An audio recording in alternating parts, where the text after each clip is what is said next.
All right. We are also, I know that you will see that Dr. Anthony Wutoh, who is our Provost and Chief Academic Officer, and you can imagine has an incredibly busy schedule, but he made sure that he could stop by and bring greetings to you today because of this important conversation we're having. So, Dr. Wutoh. Good morning, and thank you, Hadia, for that poem. I also had the opportunity to hear Professor Hopkinson's presentation, and it was fantastic. But I wanted to bring greetings and first thank Professor Berman in her role as the director of the Dresher Center in organizing this meeting. I wanted to also greet Dean Moffitt.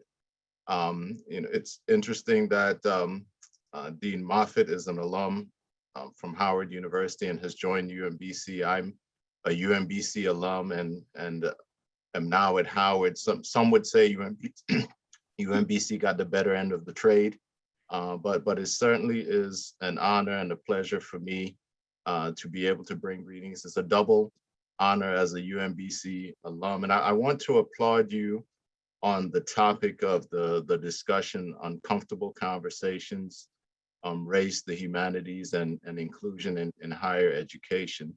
It really made me think about my time at UMBC. I graduated from UMBC in 1987 as a biochemistry major. And that happened to also be the same year that President Hrabowski joined UMBC. And I've had joking conversations with him about his first visit to campus when he was interviewing.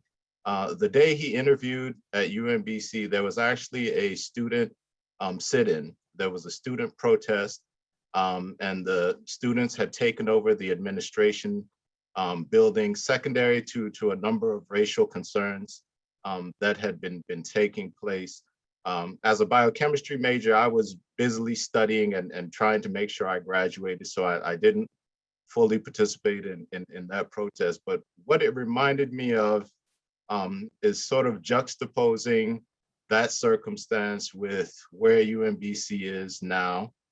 President Hrabowski has gone on to be the president of the institution and has really done great things in terms of providing opportunities for all students and students of color in particular. And while there has been great progress at UMBC, and I would suggest that we have made progress, the circumstances and the things that we have witnessed over the last year with the systemic racism reckoning, with the disparities we've seen that have become even more evident during the pandemic, and certainly with the shootings that have taken place again and again, especially over the last 2 weeks, we still have a lot of work to do in terms of race relations and in terms of making sure everyone has an opportunity and everyone is included as part of the conversation and the discussion to move the country forward. And that cannot take place if we don't have conversations. It cannot take place unless we move from our comfort zones and we're willing to discuss things that may be sensitive, that may be taboo, that may make other people uncomfortable. And really, quite frankly, it is not something that many of us are used to doing. So I certainly want to thank you. I'm hopefully going to be able to stay on and hear a bit more and probably join in and out as I participate in other meetings today. But I'm certainly proud to be a UMBC alum.